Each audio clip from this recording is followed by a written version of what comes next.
रसूल के ससुर बनकर इज्जत करवाने के शौक से अबू सुफियान दाखिल हुआ। मेरी बेटी का घर है, मैं तो बादशाह का ससुर हूं। इसने पूरे कमरे में नजर फिराई, सबसे अच्छा बिस्तरा देखा।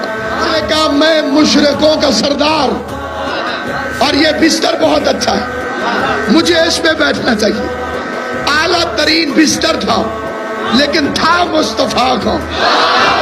बिस्तर साफ सुथरा था, आला था, लेकिन था मुस्तफा का।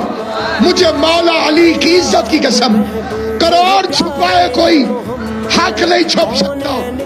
कायनात के मौलवी इकट्ठे कर उम्मे हबीबा में फतवा लगा। बिस्तर पे अबू सुफियान बैठने लगा, हवा में था, अभी जमीन पर नहीं पहुंचा था। इज्जत माब उम्मुल मोमिनीन दौड़ी।